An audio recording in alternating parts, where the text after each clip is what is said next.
버커니어스의 24시즌부터 점검을 해보면 좋을 것 같아요. 10승 7패 생각했던 것보다 엄청나게 많은 승을 쌓은 것은 아니지만 어쨌든 디비전 1위를 차지하면서 플레이오프에 진출을 했습니다. 시즌 중 4연패를 겪은 기간도 있었지만 바이위크 이후에 절치부심한 벅스는 남은 7경기에서 6승 1패를 기록을 하면서 결국 디비전 우승을 거머쥐게 되었죠. 플레이오프 와일드카드에서 커맨더스를 만나게 되었지만 제이든 데니얼스의 벽을 넘지 못하면서 결국 패배로 시즌을 마무리하게 됐습니다. 이 경기 재밌었어요. 4년 연속 디비전 우승을 했고 이제 5시즌 연속 플레이오프 진출에 성공하면서 사실 2010년대 단 한 번도 플레이오프 진출에 못하던 팀은 이제는 위닝 컬처를 가진 정말 조금 지속 가능한 프랜차이즈를 가진 그런 팀으로 변모를 했습니다. 톰 브레디 시대를 잘 이어받은 베이커 메이필드가 리암 코엔이라는 코치를 만나면서 한 단계 더 성장하는 모습을 보여준 굉장히 의미 있는 시즌이었다라고 생각을 합니다. 오펜스부터 점검을 좀 해보면 벅스는 진짜 24시즌 리그에서뿐만 아니라 팀 역사상 가장 폭발적인 오펜스를 보여줬거든요. 경기당 평균 득점 리그 4위, 평균 공격 획득 야드 3위, 썰드다운 컨버전 50.9% 리그 1위였습니다. 경기당 퍼스트다운 획득이 23.2개로 리그 2위였거든요. 메이필드는 각종 지표에서 커리어 하이를 기록을 했고요. 버키 어빙이 2016년 이후에 첫 러싱 야드를 돌파한 부분, 이 부분도 굉장히 인상적이었다라는 생각이 들고 있습니다. 백필드에서는 버키 어빙뿐만 아니라 라샤드 화이트, 션 터커로 이어지는 이 삼각편대가 진짜 그라운드에 안정감을 더하면서 예전과는 확실히 다른 색깔을 보여줬어요. 리암 코엔, 이 오펜시브 코디네이터가 이런 밸런스 잡힌 오펜스에 큰 기여를 했는데 11, 12, 21 퍼스널을 고루 섞으면서도 런과 패스의 균형을 굉장히 잘 맞췄어요. 그러면서 상대가 베이스 디펜스를 꺼내들든 니켈 디펜스를 꺼내들든 전부 다 동시에 흔들 수 있는 그런 모습을 보여줬습니다. 기본적으로 짧은 패스 그리고 야드 애프터 캐치의 극대화에 주력하는 오펜스를 가져갔고요. 또한 여기에 모션을 섞어서 상대 디펜스를 속이기도 하고 그리고 인사이드 존 그리고 듀오 같은 컨셉을 활용을 해서 러싱을 굉장히 다양한 형태로 펼치는 그런 플레이가 진짜 백미였던 벅스의 24시즌 오펜스였습니다. 베이커 메이필드를 빛나게 해준 거는 리암 코엔이 아니었나 싶어요. 다양한 모션을 통해서 메이필드에게 좀 쉬운 필드 리드를 주고 짧은 패스를 통해서 야드 애프터 캐치를 극대화하는 이런 오펜스가 굉장히 효율적이었던 것 같습니다. 그러면서 메이필드의 어떤 과감성을 최대한 살려주는 모습도 매우 인상적이었고요. 물론 인터셉션을 16개 던지긴 했지만 이런 모습이 있었기 때문에 오히려 더 중단거리 패스들이 효율적으로 가지 않았나 그런 생각도 하고 있고요. 메이필드는 정말 잘 짜여진 구조 안에서 쉬운 리드를 통해 쉬운 디시전을 하면 빠르게 공을 뿌리면 되는 그런 구조였습니다. 그래서 타임 투 스로우가 2.7초가 나왔고 패스 성공 시 평균 에어야드가 5야드로 모두 다 리그 상위권이었습니다. 그만큼 패스를 빠르게 그리고 더 짧게 던질 수 있었다. 그런 오펜스였다라고 보시면 될 것 같고요. 드라이브당 평균 시간도 2위였죠. 즉 짧은 거리를 빠르게 공략하면서 하나의 드라이브를 길게 점유하는 그런 리드미컬한 오펜스였다고 보면 될 것 같습니다. 덕분에 마이크 에반스, 크리스 가디엔 핵심 선수들이 부상에 시달리면서 늘 필드 위에 있지 못했음에도 이런 좀 폭발력을 유지할 수 있었다라고 생각을 하고 있습니다. 오펜스는 이런 모습이었는데 그럼 디펜스는 어떤 모습이었을까 살펴보면은 벅스의 디펜스 같은 경우에는 시즌 초반에는 침체를 겪었어요. 하지만 바이위크 이후에 반등을 하는 그런 모습을 보였는데 토드 보울스 같은 경우에는 얼리다운에서 4일가량의 블리츠를 투입하는 몇 안 되는 코치 중에 한 명이거든요.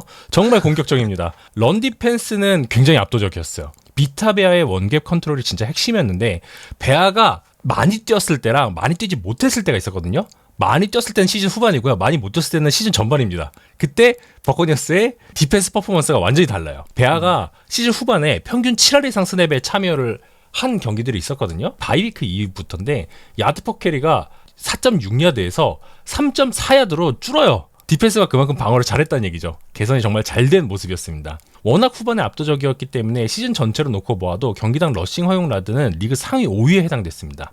여기에는 방금 말씀드린 비타베아뿐만 아니라 로건홀, 라본테 데이비드와 같은 이 인사이드 디펜시브 라인맨 그리고 라인베커들의 활약도 정말 핵심적이었다라는 생각이 들고 있습니다. 하지만 그럼에도 불구하고 패싱 디펜스는 굉장히 아쉬웠어요. 기본적인 커버리지 이슈가 너무나도 많이 두드러졌는데 시즌 초에는 이 쿼터스의 활용 비율이 4할에 근접할 정도로 많았어요. 근데 퍼포먼스가 너무 저조하자 이것을 10% 미만 10% 이상 줄여요. 그리고 나서 맨 커버리지에 파이어존을 혼합한 전술로 전환을 했는데 이 변장 커버리지 비율을 2023년도에 비해서 대폭 상승을 시켜서 요것을 잘 가져가려고 했지만 선수들의 수행 능력이 워낙 떨어지다 보니까 결국에는 다시 본인들이 잘하던 형태로 회귀를 시킨 거죠. 뭐 자이어 맥컬럼 같은 경우에는 패스 디펜스를 좀 많이 하긴 했지만 커버리지 자체의 안정성이 떨어지다 보니까 빅플레이의 헌납이 너무 많았고요. 니켈의 정렬을 자주 했었던 크리스티안 아이젠 같은 경우에는 제한적인 민첩성 그리고 피지컬로 인해서 상대에게 야드 애프터 캐치를 너무 많이 허용을 하게 됐습니다. 그러면서 결국 이 버커니어스의 디펜스는 리그에서 디패스 그리고 20야드 이상의 익스플로시브 플레이 허용이 리그에서 가장 많은 팀 중 하나로 기록이 됐고요. 전방의 강점만으로 백필드의 커버리지를 뒷받침할 수 없는 그런 한계가 여실히 드러났던 그런 시즌을 보내고 말았습니다. 저희가 말씀드린 이런 내용들을 종합을 해서 어떤 오프시즌 무브를 취했을까에 대해서 이야기를 하면 좋을 것 같은데 벅스 같은 경우에는 오프시즌 중에 일단 가장 큰 이슈, 이 오펜시브 코디네이터가 팀을 떠났죠. 굉장히 좀 드라마틱한 그런 사가가 있었는데요. 뭐 이 부분은 약간 후술하도록 하고 그리고 조시 그리자드가 선임이 됐습니다. 벅스의 오프시즌 이 선수진 측면에서는 와이드 리시버진을 필두로 공격진을 좀 유지하고 추가적으로 강화하는 모습을 가져왔고요.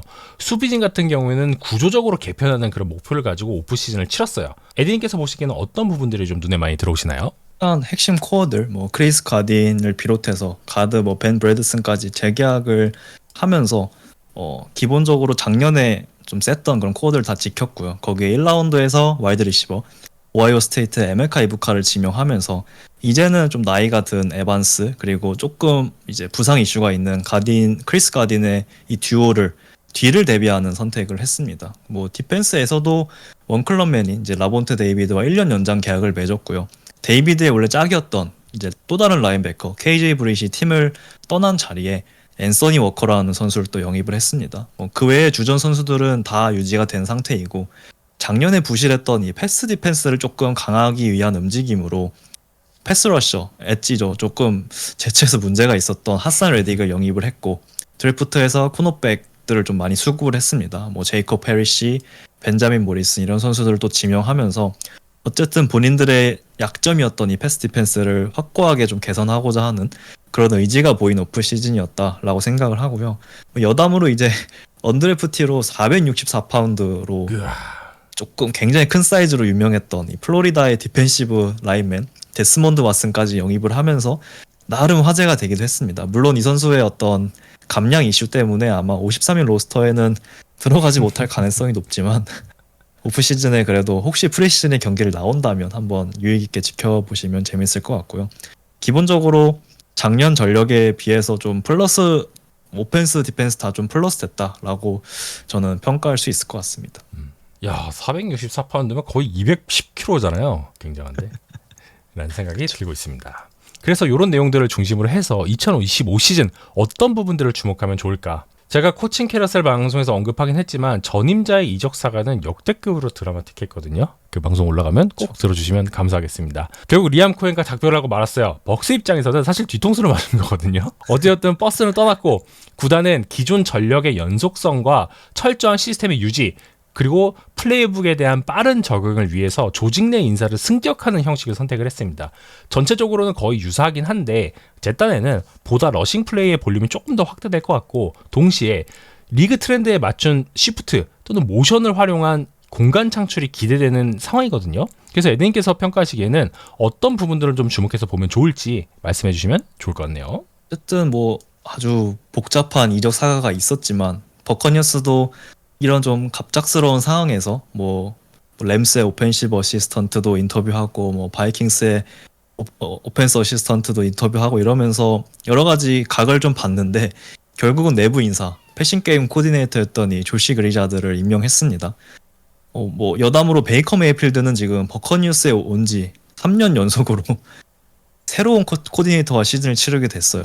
현재 밝혀진 바로는 이제 어떤 오펜스가 될 거냐라고 했을 때는 일단 리암 코헨의 시스템을 그대로 계승할 것으로 보이고요. 지난 시즌 리암 코헨 밑에서 패싱 게임 코디네이터를 했던 코치이기 때문에 분명히 리암 코헨이 무슨 오펜스를 하려고 하는지는 확실하게 이해하고 있을 것이고 이 시스템을 그대로 가져간다라고 합니다. 아마 아주 높은 프리스냅 모션 활용률을 비롯해서 여기에 리듬과 타이밍 기반의 중단거리 패스들 그리고 여기서 야드 애프터 캐치를 노리는 플레이들이 아마 중심이 될 것으로 보이고요. 여기에 추가적으로 그리자드가 조금 강조했던 거는 아마 딥볼의 중요성이었던 것 같아요. 그리자드는 지난 시즌에 이제 버커니어스는 분명히 딥볼을 시도하고 여러 가지 보여주긴 했지만 기본적으로 굉장히 부족했어요. 그래서 워낙 패스들이 중단거리 패스들이 많이 나가다 보니까 딥볼이 부족했고, 이거는 결과적으로 하나의 드라이브에서 플레이 수가 너무 많아지는 효과가 이어지고 선수들의 체력이 좀 많이 빠지는 효과로 이어졌다라고 언급을 했죠. 그러면서 조금 공격의 어떤 폭발력을 위해서, 그리고 좀 선수들의 체력을 아끼는 차원으로 드라이브의 플레이 수를 좀 줄일 수 있는 이런 딥볼을 다음 시즌 적극적으로 가져가겠다, 이런 인터뷰를 하기도 했습니다. 이 코치가 이제 버커니어스에 오기 전에 뭐 마이크 맥다니엘과 함께 일한 적이 있는 코치이기 때문에 아마 돌핀스의 오펜스가 보여주는 그런 것들을 좀 모티브로 가져올 가능성이 높아요. 와이드 리시버들의 어떤 모션을 통해서 스냅 전에 빠르게 먼저 가속을 시키고 스냅을 시작하는 그런 플레이들이 아마 자주 활용될 것으로 보이고요. 여기에 어울리는 선수들이라고 하면은 뭐 마이크 에반스 선수보다 제일런 맥밀란이라던가 뭐 올해 1라운더 에메카 이부카 이런 선수들이 조금 적극적으로 활용되면서 20야드 이상의 패스들을 조금 작년보다 더 비중 있게 다루지 않을까, 그런 예상을 하고 있습니다. 그래서 정리하면은 뭐 리암 코엔의 색깔을 유지하면서도 좀 뒷볼을 통한 오펜스의 폭발력을 만드는 방향으로 변화할 것이다 라고 보시면 될 것 같습니다. 네, 잘 들었습니다. 자, 그러면 디펜스는 어떻게 될까? 지금 사실 오펜스는 좋았어요. 베이커 메이필드 정말 멋진 하이라이트 필을 많이 만들어냈죠. 진짜 문제는 그렇죠. 디펜스입니다. 디펜스 같은 경우에는 이 토드 보울스가 진짜 반전을 다시 이뤄낼 수 있을지 참 기대가 많이 되기도 하고 걱정도 많이 되는 그런 상황인데, 이미 전력 보강 그리고 시스템 변화, 뎁스 경쟁을 모두 병행하고 있는 상황이거든요. 토드 보울스까지도 이 세컨더리 코너백들이 지난 시즌에 너무 뒤로 내려앉은 문제, 단순화된 커버리지 형태, 요게 운영 실책이었다라는 부분을 스스로 인정을 했습니다. 그래서 올해 이루어진 캠프에서는 커버리지 개선과 함께 라인업에 진짜 치열한 경쟁을 나는 할 것이다 라고 예고를 했거든요. 그리고 그것이 진짜 진행 중입니다. 일단 인테리어 디펜시브 라인맨인 칼라이자 켄시의 성장 같은 부분은 좀 그래도 고무적인 것 같아요. 그리고 여기에 핫산 레디의 합류 효과 등을 고려를 했을 때 세컨더리 리빌딩만 성공을 하면은 분명히 반전을 이룰 수 있는 상황이면 분명하거든요. NFL에서 가장 공격적인 디펜시브 마인드 코치로 통하는 이 토드 보울스의 어떤 전술 운용 철학이 확 바뀔 거라고 생각되지는 않아요. 대신 더 강화하는 형태로 갈 것이다 라는 생각이 들고 있어요. 블리츠, 스턴트 연계, 포메이션 대응력, 이거만큼은 리그에서 최고 수준의 다양성 그리고 교란 능력을 여전히 보여주고 있고요. 가장 잘 활용하던 게 일단 5명의 패스러셔, 그리고 6명의 3딥, 3D 언더, 존 커버리지를 구성하는 이 파이어존 블리츠거든요. 누구나 패스러셔가 될 수 있고 누구나 커버리지를 담당할 수 있다. 이 롤을 전적으로 유동적으로 가져가는 이 전술 운영이 장점인 그런 형태이고, 이것을 참 잘 쓰는 코치인데, 지금 세컨더리에서는 완전 오픈 경쟁 체제로 들어갔기 때문에 여기서 어떤 선수가 성과를 거두고 주전으로 딱 이름을 등재할지 이것을 다 같이 지켜보시면 참 좋을 것 같습니다. 여담인데 사일로 샌더스, 쉐더 샌더스의 형입니다.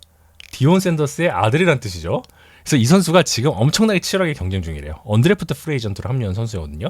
물론 살아남을 수 있을지 모를지 그건 잘 모르겠습니다. 근데 최근에 디온 샌더스가 이 비공개 훈련에 참여를 해서 아들의 이 활약, 이 훈련 진행상 이거를 보고 왔다라는 소식이 전해지기도 했어요. 그래서 과연 요 벅스의 디펜스가 어떻게 개선될지, 특히 세컨더리가 어떻게 개선될지 이 부분을 지켜보시면서 동시에 이 사일로 샌더스가 살아남을 수 있을지 없을지 이것도 같이 지켜보면 참 재밌을 것 같다라는 말씀 전해드리도록 하겠습니다. 그렇죠. 사실 토드 보울스가 좀 공격적으로 블리츠를 쓰는 반면에 또 욕을 먹었던 거는 제님께서 언급해 주셨지만 세컨더리들의 정렬 위치가 너무 보수적이었다라는 조금은 이상한 비판이 있었거든요. 왜냐하면 굉장히 블리츠를 공격적으로 쓰는데 커버리지는 너무 보수적이다.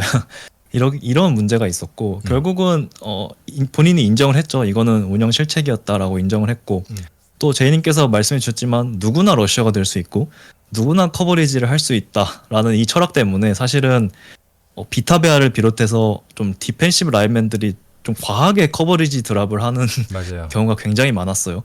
그러다 보니까 이 300파운드가 넘는 라인맨들이 패스 커버리지 드랍을 해봤자 사실은 아주 초기에 한두 번의 리드를 조금 방해하는 정도의 효과밖에 없었지, 그 이상으로 가게 되면 결국은 디펜스가 손해를 보는 구조였기 때문에 조금 과한 이 커버리지 드랍이 또 문제가 되기도 했습니다. 그래서 이런 세컨더리의 어떤 정렬 위치라던가 빅맨들의 어떤 커버리지 드랍의 어떤 비중을 얼마나 조절하느냐, 이것도 다음 시즌에 굉장히 중요한 포인트가 될 것이다 라고 저는 생각을 하고 있습니다.